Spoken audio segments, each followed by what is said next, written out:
Bonjour et bienvenue dans le podcast des leaders holistiques. Et c'est Christophe, votre hôte, ingénieur, physicien, auteur, podcasteur, coach, apprenti druide.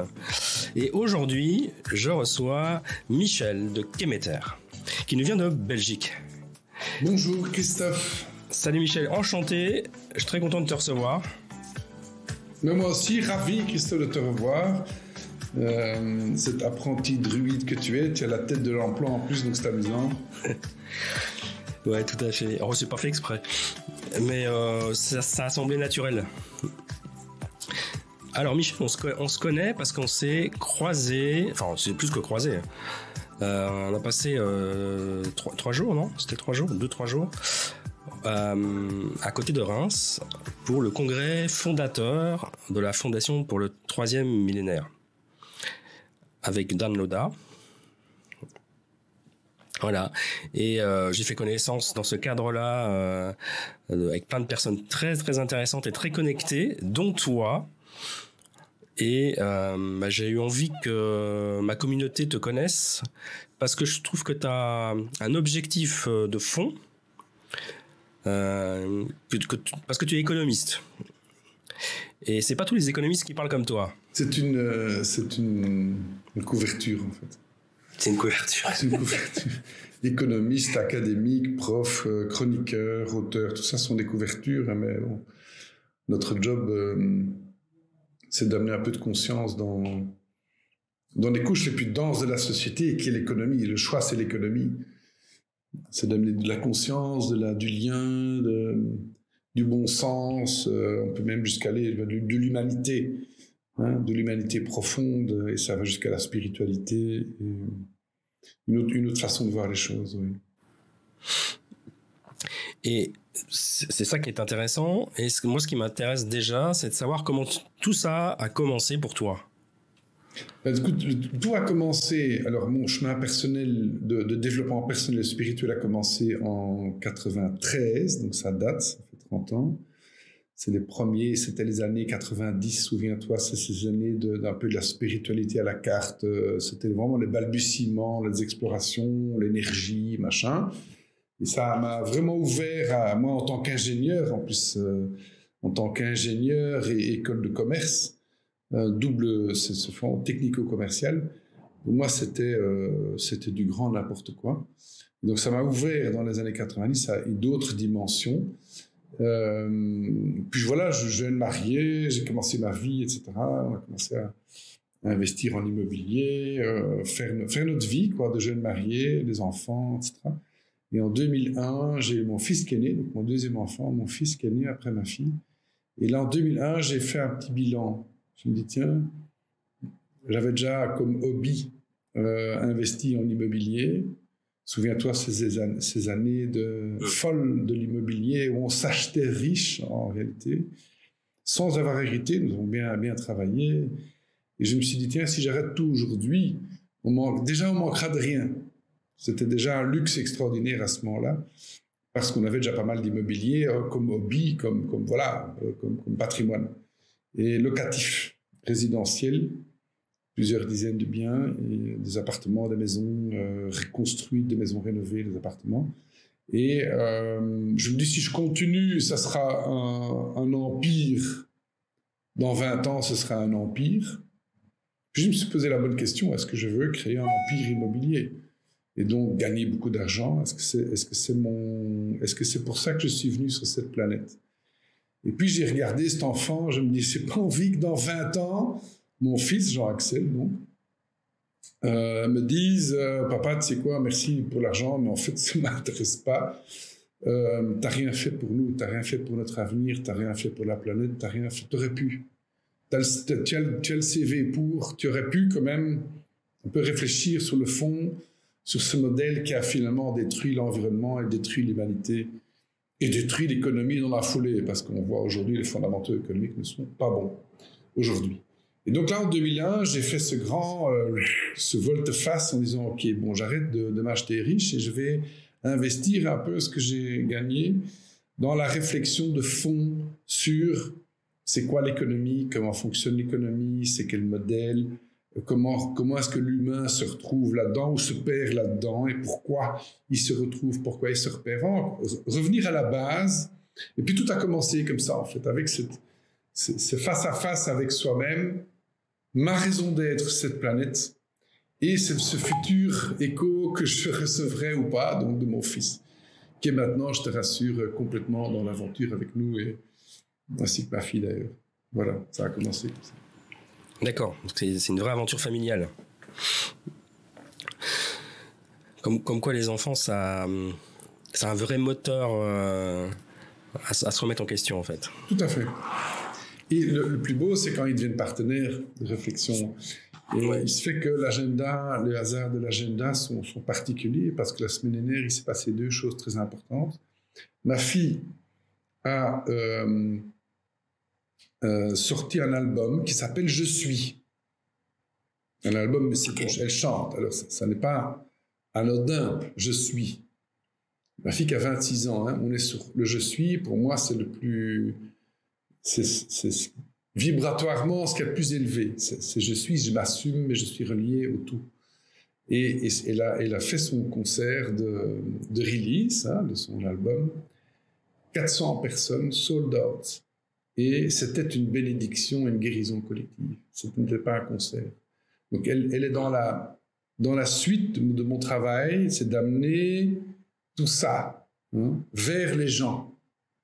Amener ces vibrations de conscience, de guérison, de lien, d'assumer qui nous sommes, d'autonomie, de puissance finalement, dans les cœurs. Et c'était extraordinaire, parce que la moitié des gens ont pleuré, sont sortis de là complètement bouleversés. Il y a des guérisons qui se sont faites. Donc ils deviennent vraiment partenaires. Ils chantent mon travail. Ce nouveau monde qui émerge, elle le chante. C'est extraordinaire. Allez voir Maya Nashoba, N-A-S-H-O-B-A, Maya Nashoba, sur tout Spotify, YouTube. C'est vraiment émouvant. Okay. Et mon fils qui était à la Défense nationale... mon fils qui était à la Défense nationale pour devenir pilote de chasse, lundi, donc c'était son rêve d'enfant, il a joué le jeu, 2 ans de formation, il a fait 60 vols et tout.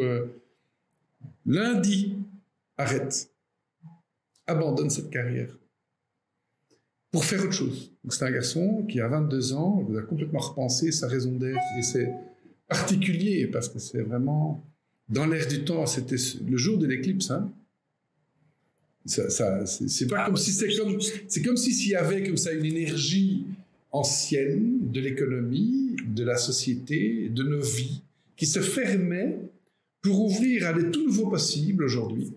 Et c'est amusant parce que c'est assez inattendu d'avoir, comme tu dis, un économiste qui traduit ça vers des choses, les couches les plus denses de la société, qui sont les entreprises, qui la performance, l'argent. Et pourtant, ce sont des environnements qui en ont, comme tu sais, presque le plus besoin.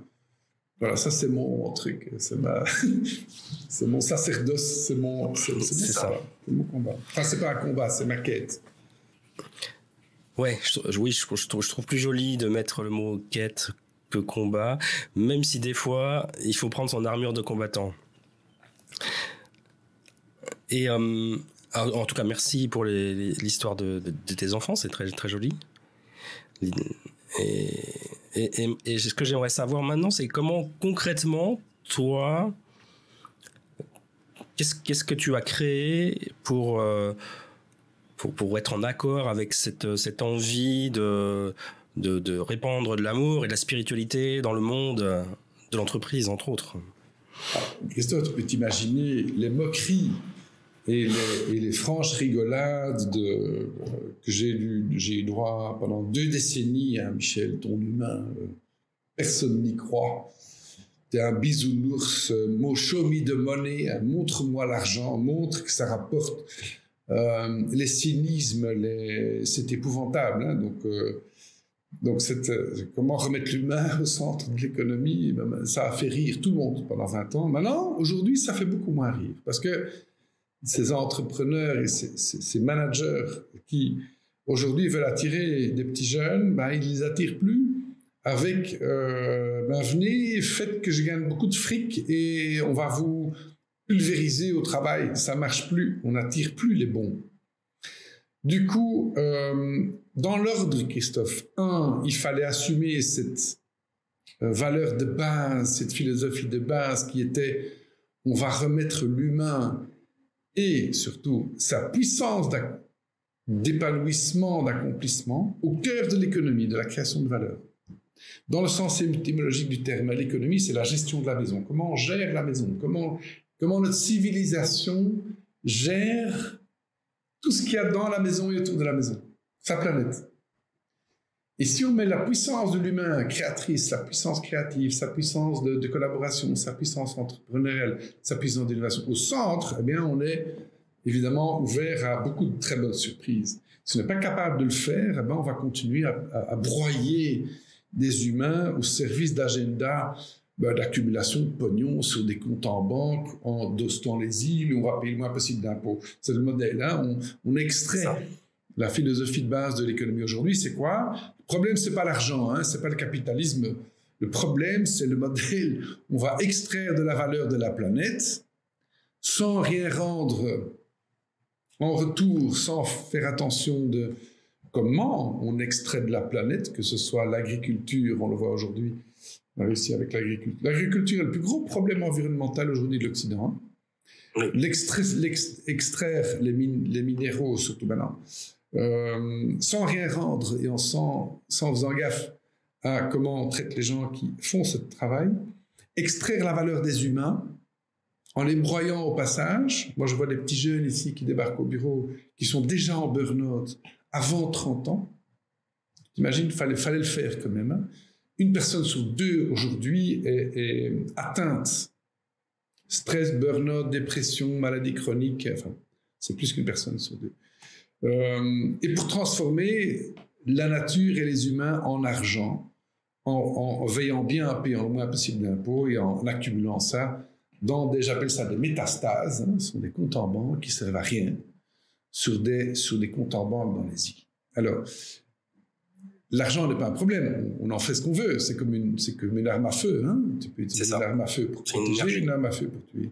Même chose. Ici, on s'est dit, la philosophie, l'humain et son potentiel sous-utilisé pour la plupart, au centre de la valeur économique. 2, il fallait créer un modèle. Le modèle extractif a créé les résultats qu'on connaît, qui sont plus mauvais que jamais cette année, malgré toutes les grandes incantations semi-religieuses des Nations Unies, développement durable et autres joyeuseries, ESG, CSR, D, tous ces acronymes. Les chiffres sont plus mauvais que jamais, malgré toutes ces incantations. Ça ne marche pas. Donc, on s'est dit qu'il fallait créer un nouveau modèle. Et là, on a créé en 2012-13, avec toute une équipe, un modèle qui s'appelle le modèle de l'économie systémique. Pas l'économie linéaire qui extrait la valeur du fournisseur pour aller chercher un maximum de pognon pour l'accumuler. C'est un modèle qui régénère, en fait. Ça, c'est ce qu'on s'est rendu compte après coup, que le modèle économique systémique, puisqu'on travaille en écosystème, chaque activité va se relier à son écosystème, ses communautés locales, les pouvoirs publics, les entreprises locales, voilà, pour créer de la valeur dans un comme dans la nature. On copie de la nature, en fait. Et qui régénérait, on s'est constaté, qui régénère les gens parce qu'il leur offre un avenir, un vrai avenir intéressant, qui régénère l'environnement, également qui régénérait les jobs, les entreprises, qui leur donne une pérennité, une résilience. Donc, voilà, modèle économique. Et ensuite, il fallait une méthodologie. Et cette méthodologie, c'est un programme en 9 semaines qui s'appelle Extrapreneur, qu'on vient de démarrer il y a 2 semaines pour la 18e fois. Donc, on commence à rouler notre bosse en académique, en exécutif, en citoyen. Donc, on a eu des projets dans, je pense maintenant, 27 pays sur 4 continents, 4-5 continents. Et chaque fois, c'est des programmes en 9 semaines qui créent des business models. C'est comment créer un business model systémique régénératif. Chacun vient avec son idée, avec son équipe, ou le projet de quelqu'un d'autre, sortir de l'ego de l'entrepreneur, clac, et on crée un business qui répond à 2, 3, 4 enjeux simultanément. Chaque business model crée des solutions aux enjeux du moment. Et ce n'est pas les enjeux qui manquent. Donc si on répond aux grands enjeux, on est les champions de demain, tout simplement. Et des modèles qui rapportent l'argent. Donc tout ce qu'on fait, la philosophie du truc, c'est fun, ça doit être fun, on s'amuse. Et c'est pas pour ça qu'on est léger. Il y a beaucoup de profondeur. Mais c'est fun, parce qu'on crée quelque chose de nouveau avec des gens très différents les uns des autres. Et c'est fast, c'est rapide. En 9 semaines, on arrive à quelque chose de concret. Et c'est financièrement, 3F, financièrement performant. Pourquoi? Parce que si on dépend de subventions, quand il n'y a plus de subventions, tout s'arrête. Et nous, on n'a pas envie que ça s'arrête, on a envie que ça continue. Donc il y a un espèce de pragmatisme extrêmement exigeant de dire, les gars, il faut que ça rapporte, il faut que ça crée des jobs, pas pour rapporter, mais il faut que ça crée des jobs durables dans la durée. C'est le côté régénératif, c'est quand on crée de l'emploi localement pour remettre en place une économie constructive en fait, fructueuse. Et donc c'est créer tout un environnement. Donc, notamment avec une monnaie, nous avons frappé monnaie, la monnaie de la régénération, le Kairos, il sera dans 2 mois, il sera sur la blockchain. Ceux qui veulent en acheter, il y en a encore qui sont à votre disposition à prix de 75 cents. Donc ça, tu le mettras en bio. Voilà. Tout cet environnement et aussi, ce n'est pas tout, on a également une base de données ouverte sur notre site kairosmultisolutions.org. Knowledge Base, c'est déjà plus que 200 business models qui rapportent, qui sont fun, qui créent de la valeur environnementale, humaine et économique, qui sont copier-collables, adaptables dans le monde entier. Donc, pour ne pas réinventer la roue, surtout, parce que contrairement aux apparences, je peux avoir l'air créatif et olé olé, mais quand il s'agit de l'argent et du temps des gens, on ne joue pas. Et donc moi j'ai dit, réinventez pas la roue, soyez plutôt le deuxième ou le troisième plutôt que le premier, et ne réinventez pas la roue, regardez ce qui se passe déjà dans le reste du monde pour ne pas perdre de temps et d'argent, pour des raisons simplement aussi d'efficacité. Et ça, cette base de données sert à ça, et chaque business model existant, alors c'est champignonnière, éco-construction, autonomie énergétique, donc il y en a pour tous les goûts et toutes les couleurs. Les écoles sans prof, comment ça marche? Ça marche, c'est beaucoup plus efficace en plus que les écoles avec prof. Comment la santé préventive, enfin tous ces métiers de demain, qui sont des métiers low cost aussi, et low tech. Donc pour démarrer ça, pas besoin de beaucoup d'argent, et pas besoin de beaucoup de technologie, parce que la technologie rend vulnérable. Donc cette knowledge base, c'est un des outils également qu'on offre. Voilà, avec après, à terme, une place de marché, voilà. Donc on en est là. Toute une série d'éléments d'environnement, sans aller dans trop de détails, qui permettent l'émergence, si tu veux, Christophe, de cette nouvelle économie, mais dans la foulée aussi d'une nouvelle civilisation. On le voit aujourd'hui dans notre stratégie, si tu peux, mais c'est peut-être ta prochaine question, mais la stratégie, c'est créer des îlots de régénération dans le monde. J'allais y venir. Tu as lu dans mes pensées. Parle-nous des îlots de régénération. Ça, c'est un concept absolument extraordinaire. Alors ça a été suite à une très très longue réflexion, analyse, test et erreurs, beaucoup d'erreurs, mais quelques compréhensions profondes suite à beaucoup d'expérimentations. Comment changer le système? On sait aujourd'hui que le système, c'est le problème. Le système ne veut pas changer. La chenille, t'as le papillon d'un côté qui a envie de s'envoler. Et on sent qu'on a envie de s'envoler. On a nos ailes qui nous poussent. Christophe à tous et ceux qui nous écoutent probablement, on a envie de s'envoler, mais on est attaché, englué dans une chenille qui n'a aucune envie de s'envoler. C'est comme si tu veux d'une main et on touche à un doigt, eh bien c'est l'autre doigt qui chatouille. Cette main ne veut pas bouger. Donc elle va un petit peu bouger, évoluer, mais on s'est dit, mais comment changer le système?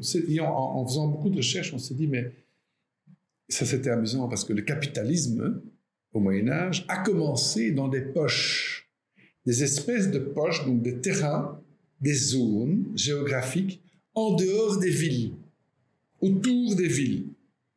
Pourquoi? Parce que dans les villes, c'était les guildes qui avaient la main. Hein, c'est les guildes de la construction, les guildes des fermiers, etc. Eux tenaient tout. Les guildes, c'est des espèces de communautés d'artisans. Voilà, puis, bon, tout ça gravitait autour. Et donc, on va faire la même chose. On va faire la même chose. On va faire des tests, tester en fait notre modèle à grandeur réelle et commençons par des propriétés privées. Ce sont des terrains de 1 hectare à 100 000 hectares dans le monde entier qui appartiennent à des gens que nous connaissons, qui ont les mêmes valeurs que nous, mais qui ont également des problèmes et des besoins. Ils disent, mais attends, on doit tout faire ici. C'est pas comme si on achetait un appartement à la mer. Acheter un terrain au Costa Rica ou en Afrique du Sud ou en Colombie ou en Tanzanie ou à Zanzibar, il faut les infrastructures, les constructions, l'énergie, les communautés, l'agriculture et wow, genre en bon français, si j'aurais su, j'aurais pas venu.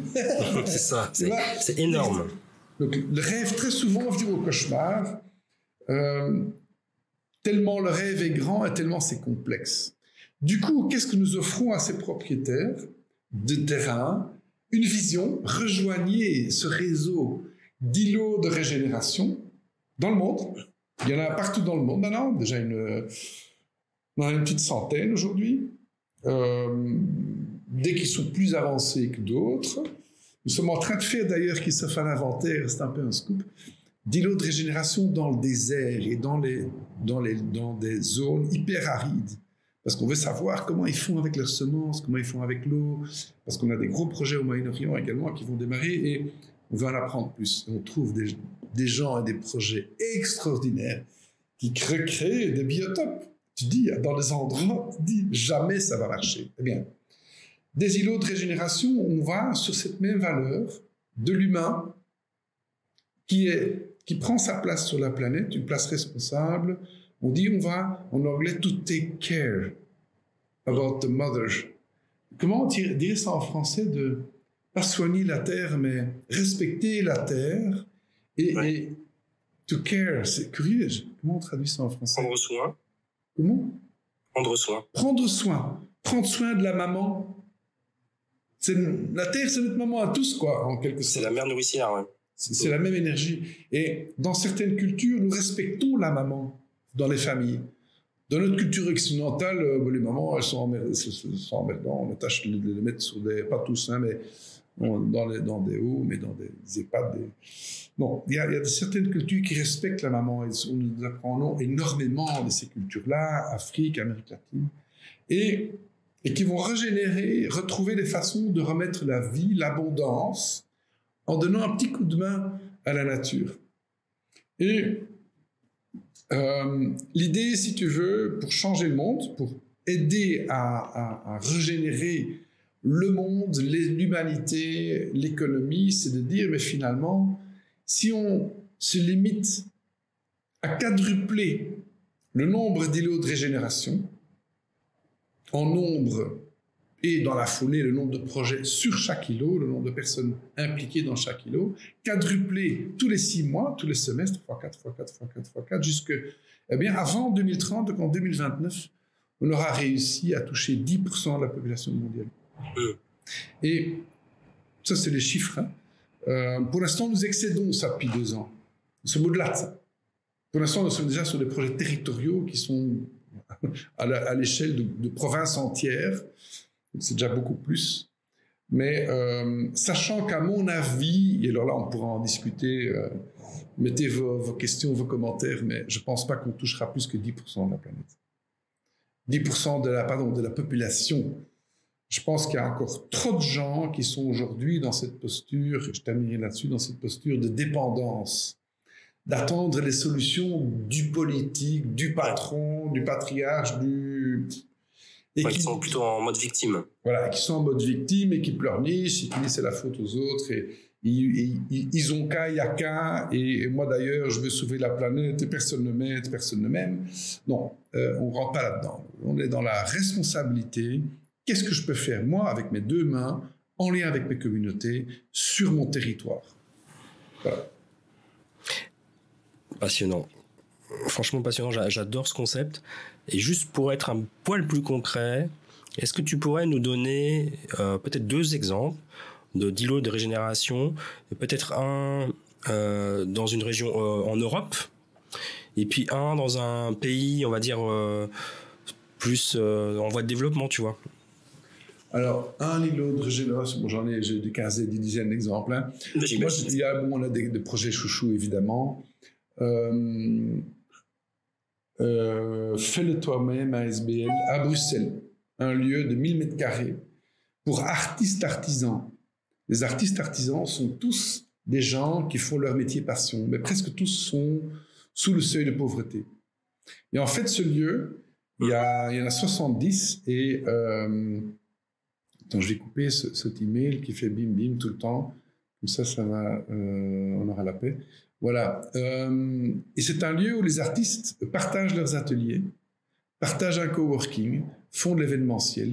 Et quand on les a vus, quand ils ont participé à Extrapreneur, à notre programme, ils ont dit on est presque autonome, on arrive à payer le loyer, mais il manque chaque année un peu 50 60 000 euros. Et bien maintenant, ils font, et donc grâce au programme, ils ont démarré une formation pour artistes artisans pour devenir financièrement autonomes. Et ça paye largement plus que les 60 70 qui manquaient. Et donc, ils sont sur un business où ils vont partager leur savoir. Le deuxième modèle à Bruxelles également, c'est une résidence pour personnes âgées, pour SDF pensionnés. Donc, on est sur les plus pauvres des plus pauvres. Un modèle, 43 unités, de 40 mètres carrés, nickel, rénové. Tout le monde paye 500 € par mois à Bruxelles. Charges comprises. Mais pour ce prix-là, il dit voilà, on n'a pas d'argent pour du personnel qui vont vous chouchouter. Vous devez tous faire quelque chose. Il y en a un qui fait le jardin, l'autre le potager, l'autre les jeux, le troisième les fêtes, les dîners, les machins, la cuisine. Et donc tout le monde fait quelque chose. Et en 3 semaines, les gens qui rentrent là-dedans retrouvent le sourire. On leur a jamais demandé ça. On leur a jamais donné cette responsabilité. Et c'est émouvant aux larmes de voir. Et le modèle tient la route économiquement. Donc c'est la preuve qu'il y a moyen. Dans les pays plus exotiques, on a beaucoup d'amis pour l'instant. À Goma, en zone de guerre, à cause des ressources. Hein, donc vous savez que depuis que l'Europe a décrété qu'il fallait mettre tout à l'électrique en 2035, le mois d'après, l'industrie a corrompu respectivement les gouvernements de la RDC et rwandais. Je lâche peut-être le morceau, mais c'est un secret de polichinelle, hein, pour dire, voilà, vous allez vous faire la guerre dans la zone où il y a le plus de minerais, là. Comme ça, tous les villageois, on peut les mettre dehors, et on va faire pampan. Et comme ça, on peut tranquillement exploiter. C'est le coltan, le cobalt, l'or, etc., qui est exfiltré vers l'Ouganda et ces pays-là où il y a les usines, où ils peuvent, et le Rwanda, et donc tous ces pays font beaucoup d'argent sur ces minerais. Et tout ça à la solde de l'industrie, hein, pour pouvoir payer ceci et pour continuer à payer les smartphones à 300 € plutôt que 2000 €, si on devait payer le vrai prix. Et l'ONU, la MONUSCO, est tout à fait complice de tout ça. Et donc, l'industrie est derrière, et soi-disant, ce sont des rebelles territoriaux. Donc, 2,5 millions de réfugiés à Goma, eh bien, nos extrapreneurs là-bas ont formé les gens à l'agroforesterie, la duplication de semences, reforester. Ils ont reforesté des milliers d'hectares parce qu'un arbre fruitier, c'est un enfant qui va à l'école. Les ruches, le petit élevage, l'éco-construction, là il y a eu une tempête, donc ils ont perdu quelques maisons, mais l'éco-construction avec des matériaux locaux, écologiques. Ils ont démarré des champignonnières, ils ont formé des petits jeunes, ils ont démilitarisé des centaines de petits jeunes qui recevaient $1 par jour pour aller faire pampan. Ils les ont démilitarisés pour les former à la reforestation, à l'agriculture régénératrice, au compostage, à la permaculture. Et sur tout l'Est, ça a commencé à Goma, mais sur tout l'Est du Congo, village après village, des grands lacs, jusqu'à Tanganyika, jusque dans le sud du lac Tanganyika. Et là, ce sont des milliers de familles, des dizaines de milliers de familles même. On compte plus. Et on voit qu'ils reforestent, que les singes bleus se reproduisent enfin, qui est en voie d'extinction. On voit les familles qui, par 50, 60 personnes, reforestent. Bam, bam, en semi-direct. Ça reforeste les collines qui, du coup, arrêtent de s'effondrer sur les villages. Ça sauve des vies. Littéralement, ils ont déjà sauvé des centaines, voire des milliers de vies en faisant ça. Peut-être la petite dernière, c'est Durban, Afrique du Sud, un projet très touchant aussi. C'est le plus vieux projet. Il a commencé en 2015 avec notre ami Ibrahim Vanacha à Durban en Afrique du Sud. Durban qui était un peu le Saint-Tropez, le Cannes de l'Afrique du Sud, c'était très beau. Maintenant, cette ville est prise par le crime organisé. Et donc, l'immobilier diminue, l'insécurité augmente. Enfin, c'est quelque chose d'épouvantable. Ce sont les révoltes régulières, les bagarres de rue. Enfin, bon, c'est épouvantable. Et donc, lui dit, Et le problème, en fait, c'est la migration de petits jeunes qui descendent, qui viennent du Zimbabwe, qui viennent squatter les rues de Durban. Et donc, il a dit, on va résoudre 3 problèmes en une solution. Donc c'est vraiment ça. Un homme de cœur, il a 75 ans entre-temps. Il dit, on va engager ces petits jeunes et on va en faire des gardes de sécurité et qui vont s'occuper de l'entretien des rues et des marchés locaux. Et donc, il leur donne un salaire de $250, un costume, une formation, et ils ont déjà aujourd'hui inclus et formé plus que 2000 petits jeunes, dont 1500 sont déjà partis vers d'autres métiers. Donc, on est sur de l'inclusion, de nouveau, des plus pauvres, et on dit c'est foutu, c'est la mafia. Pas du tout. Donc, on est dans une démarche fondamentalement humaniste, avec les résultats fabuleux. Et le business model, c'est que tous les quartiers qui sont d'accord payent une petite quote-part, 0,36% de la valeur de leurs biens immobiliers, chaque année, à l'association pour financer tout ça. Et donc l'immobilier remonte, la sécurité remonte, la propreté augmente, et on trouve, voilà, c'est quelques exemples d'inclusion humaine et de régénération environnementale. C'est incroyable ce qu'on peut faire en fait avec un peu de créativité, de bon sens et des personnes qui ont envie de bien faire et qui ont envie de s'en sortir. Ouais, je trouve ça fou. Et merci de partager ça avec nous parce que c'est pas des choses dont on parle au journal de 20h. C'est plus intéressant de parler de l'Iran qui attaque Israël, ce qui est important aussi, hein. Mais de ce genre d'initiative qui existe depuis plus de 10 ans, hein. Moi je découvre maintenant, donc je trouve ça merveilleux. Mais ça, tu sais, dans les médias, ils disent good news is no news. Les bonnes nouvelles, c'est pas des nouvelles. Ça ne donne pas de clics.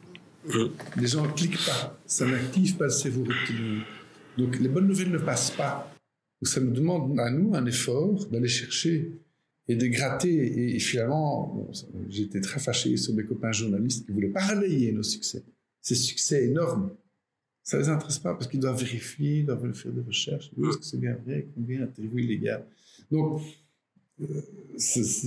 voilà, on ne s'énerve plus et on fait notre job, en fait, sous le radar. Et peu de gens nous connaissent, mais ça me laisse froid. Moi, on est là pour un job, c'est de faire ce travail avec beaucoup de tous ces acteurs de changement. Quand tu parles de leadership, Christophe, tous ces acteurs de changement, les plus performants de tous nos programmes, ont tous des points communs. Un, ce sont des gens qui sont là pour servir leur communauté. C'est leur premier motivateur. On va servir les gens. Ce sont des humanistes. Et zéro compromis par rapport à ça. Deux, ce sont des gens de cœur. Donc, c'est des gens qui amènent l'affection, l'amour, l'empathie.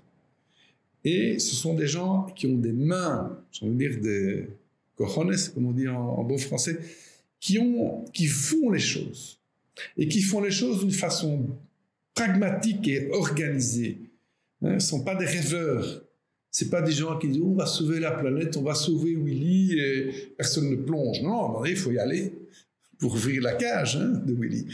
Donc, c'est des gens qui vont sur le terrain, qui n'ont pas peur de se salir les mains et de faire le taf.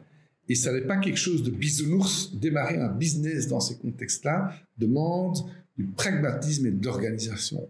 Voilà, ça c'est le leadership. Et ils ont tous ces mêmes points communs. Sans ça, sans un des trois, tu me dis, ça ne marchera pas.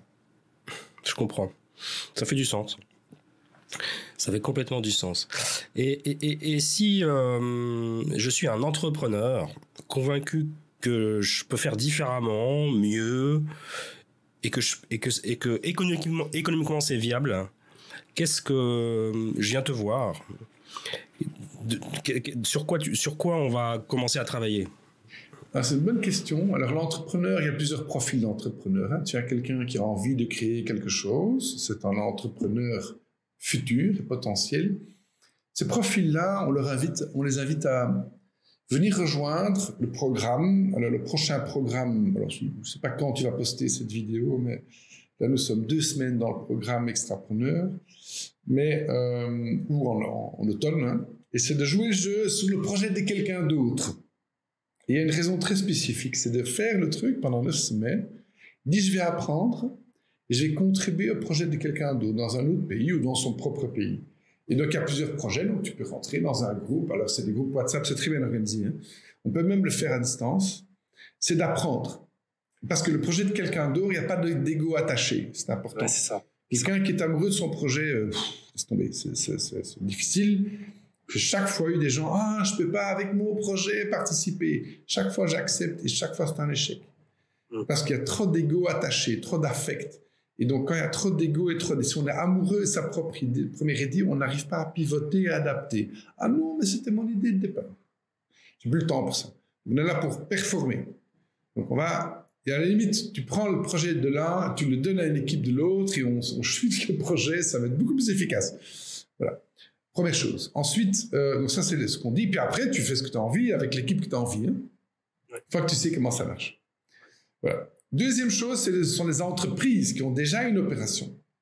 Ça, c'est un peu différent. Là, ils peuvent dire, tiens, j'ai envie de participer, moi et mon écosystème local. On sent qu'on a envie de faire quelque chose, de créer plus de la plus-value pour notre métropole, pour notre territoire, pour notre campagne, pour notre village. Ça, c'est génial. Parce qu'alors, ils nous disent, OK, par exemple, nous sommes... Alors, tu connais sans doute là-bas l'exemple Pocheco avec Emmanuel Drouillon. C'est typiquement un exemple. Ils l'ont fait intuitivement, hein, mais c'est exactement ce qu'ils ont fait. Hein. Donc, il y a un potager dans ce truc. Ils font des enveloppes. Hein. Ça ne s'invente pas. Ils ont créé de la reforestation. Enveloppe papier. Enveloppe papier. Donc, chaque enveloppe que vous achetez, vous devez savoir que les arbres nécessaires pour faire cette enveloppe, chaque enveloppe achetée, il y en a 9, non 10 en tout qui sont replantés. Donc, c'est énorme. Hein. Et en même temps, il y a une inclusion sociale. En même temps, il y a un potager sur place. Donc, il y a vraiment ce désir d'ouvrir l'écosystème c'est près de l'île, hein, sur ces communautés locales et sur ce qui se passe. Si tu veux, comme si tout à coup, le pommier dans un jardin, très fier de ses belles pommes chaque année, regardez, j'ai les plus belles pommes, et qui dit, mais tiens, on va faire un deal avec les abeilles, parce que si elles ne reviennent pas, l'année prochaine, j'ai plus de pommes. On va faire un deal, on va travailler avec les vers de terre, on va travailler avec les moustiques, on va travailler avec nos voisins, les poiriers, les rhodos, les pissenlits, enfin peu importe. On va créer une valeur locale. Et là, c'est génial parce qu'à ce moment-là, l'entreprise peut entrer sur une démarche d'ouverture de son business model et de création un peu à la forme d'une mangrove, si tu veux, des multiples racines locales. Très concrètement, ça veut dire quoi? Comment créer des business en marge de mon business existant qui vont me créer une résilience en cas de choc. Un exemple, je produis beaucoup de déchets, organiques et inorganiques, peu importe. Qu'est-ce que je peux créer comme business local, des traitements, valorisation locale de mes déchets, plastique, en meubles, matière organique, en énergie, avec les entreprises qui sont autour de chez moi. Business, c'est intéressant. L'énergie, le recyclage, ça répond à plusieurs enjeux. Autre chose, j'ai un bâtiment qui est un peu trop grand. Qu'est-ce que je peux faire dans ce bâtiment qui peut créer de la valeur? Je suis par exemple fabricant de peinture. Eh bien, est-ce que je peux créer dans ce bâtiment un espèce d'incubateur avec l'université locale de comment créer des produits chimiques et des peintures organiques, des peintures bio sur base d'huile de lin, et comment je peux créer un espèce d'incubateur de mon secteur? La chimie du bâtiment, mais la chimie du bâtiment de demain. T'imagines la valeur que ça a pour une entreprise? Et ceux qui sont bons, ils restent et on investit dans vos boîtes. T'imagines la valeur que ça a? Et puis pour les jeunes, ils s'identifient à ça. Parce que c'est un vrai projet en lien avec l'avenir et qui est implanté localement. Et l'image de la mangrove, j'adore. C'est tentaculaire, quoi. Et tentaculaire dans le bon sens, parce que regarde les vraies mangroves. Les cataclysmes qui ont été provoqués par cette déforestation de mangroves, ça a détruit toutes les côtes et les bâtiments avec. Donc maintenant, c'est massivement, on les replante. Et en plus de ça, ça crée des micro-organismes, ça incube des micro-organismes qui créent finalement des poissons pour les pêcheurs. Donc, tu veux du poisson, replante les mangroves, quoi. C'est la même chose pour l'économie. Créons des mangroves locales, économiques, qui créent du lien, des multiples racines. Ça veut dire, ça demande d'être humble et de regarder vers en bas, par en haut. Les bourses, Wall Street, Bitcoin, non, regardez vers en bas, vers la terre, vers la mer. L'abondance vient d'en bas, pas d'en haut. Ça veut dire regarder vers en bas, c'est vers la maman, c'est vers les écosystèmes locaux. Quel jeune gravite, quel jeune, quelle population exclue, quelles associations, quels pouvoirs publics sont en demande de liens? Ouais, c'est ça. Donc il y a un travail de recherche locale pour comprendre les besoins ou futurs besoins pour pouvoir créer quelque chose de cohérent. Exactement. Donc c'est énorme. Et ça, on peut imaginer des collectivités locales. Ouais, moi, je suis français. Hein. Les petits cantons qui pourraient créer des systèmes de gestion de leurs propres déchets, énergie, créer des emplois pour les pauvres gars qui sont là et qui s'ennuient parce qu'ils n'ont rien à faire. Et puis on peut aller plus loin, en effet, en fonction des entreprises. Mais ce que j'aime bien, c'est l'idée de dire que l'entreprise qui est implantée localement, elle fait pas que employer des gens. Elle génère de l'économie sociétale locale autour d'elle. Et ça attire énormément d'abondance. Et c'est du business. C'est du business qui résolve des problèmes. Allez, qui sait dire non à ça? Allez. Et tout existe, hein, parce qu'ils disent, ouais, notre core business, anglais, core business, notre business central, mais c'est ta racine centrale. Mais tu es à risque. On est à risque avec un business simple, simpliste. Donc moi j'ai dit créer ces multiples racines, sans réinventer la roue, pour créer de l'autonomie énergétique, de l'autonomie des ressources, etc., et de l'autonomie humaine, l'autonomie de pensée. Arrêtez de croire tout ce qu'on raconte sur Facebook. Bon, vous pouvez croire ce qu'on dit sur YouTube, sur ma chaîne. Non, mais c'est passionnant. On pourrait en parler pendant des heures parce que je trouve Alors, t'es vraiment animé. Alors moi, je parle beaucoup de l'ikigai, hein, de ta raison d'être. On sent que là, c'est une raison d'être très profonde. Tu nous as expliqué, c'est en lien avec tes enfants, évidemment. Mais on te sent vraiment animé d'une vraie envie de changer le monde. Mais tu t'en donnes les moyens. Et ça, c'est quelque chose de... Regarde, quand je dis, mais qui es-tu? Je sais pas qui je suis encore, j'essaie de comprendre. Mais en tout cas, j'essaie d'où je viens. Gand, la ville de Gand, c'est une ville flamande, et moi je suis francophone de Gand. Donc, je m'appelle le bâtard parfait, le perfect bastard, parce que j'ai un mélange de pragmatisme batave, germanique, pragmatique, carré, tableur Excel, on laboure en ligne, et le latin qui est plus poétique, plus philosophe, peut-être plus...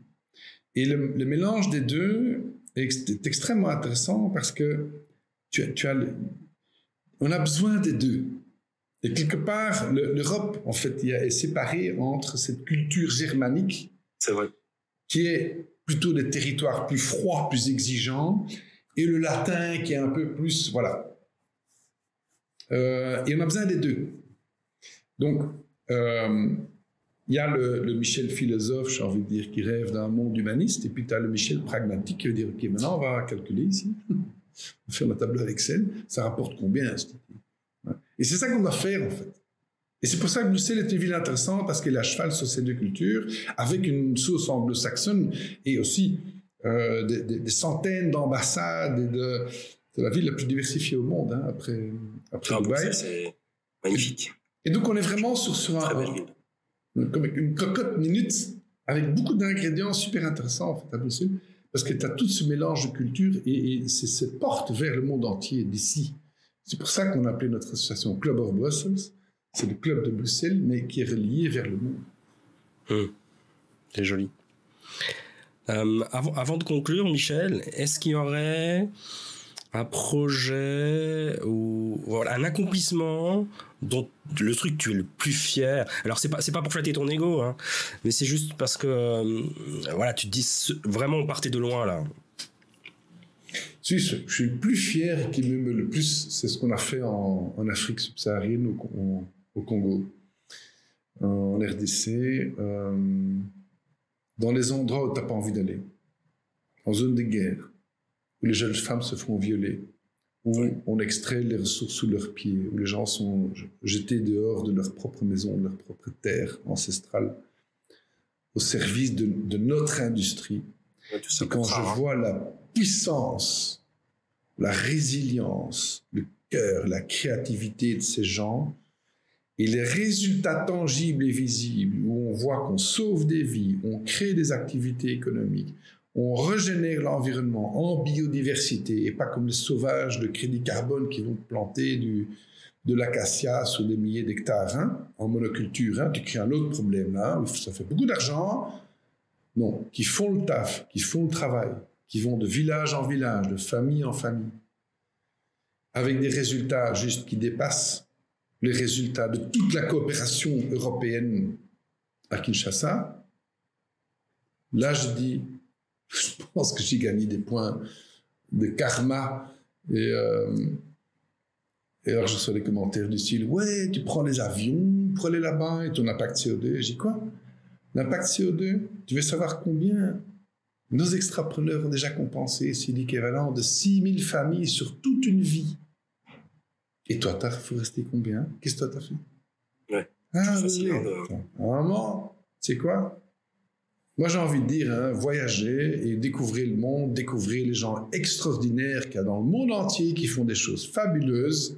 Allez voir sous le radar, hein, et voyez et apprenez, justement, de ce que les autres cultures sont capables de nous apprendre, nous, qui avons tout à perdre en Europe, alors qu'eux ont tout à gagner. Eh ben, dis donc, ça c'est presque le mot de fin, tellement c'est joli. Écoute, je te remercie beaucoup. Ça fait un peu moins d'une heure, ça fait 50 minutes qu'on est ensemble. Il y a tellement de choses. Waouh, c'est vraiment... pour moi, la découverte d'un nouveau monde, c'est pas que j'avais perdu l'espoir, mais je me disais où tu étais, où étaient ces gens. Ces gens qui ont des vrais projets, des vraies missions d'être, des raisons d'être, au-delà de leur propre ego, et qui sauvent des vies tous les jours. Finalement, il n'y a pas que les chirurgiens qui sauvent des vies, et pourtant j'ai beaucoup de respect pour eux. Donc un grand merci pour tout ça, et puis moi j'espère qu'on aura des projets communs bientôt, parce que moi ça m'anime beaucoup tout ça. Ça me permet de sortir un petit peu de mon cocon. Et puis moi j'aimerais bien faire profiter de mon hôpital où je travaille de ce genre d'expérience. Il y a plein de choses à faire dans les hôpitaux. Ça serait vraiment sympa, donc je vais essayer de militer là-dedans.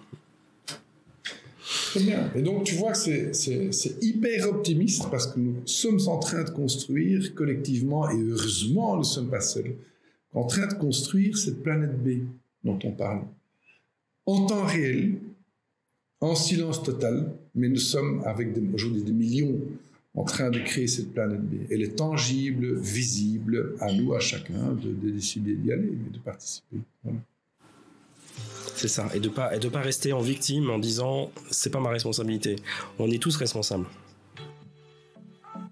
Un grand merci Michel. Merci à toi Christophe. Je t'embrasse et je te dis à très bientôt. À tout bientôt. Et j'embrasse tout le monde. Au revoir. Au revoir.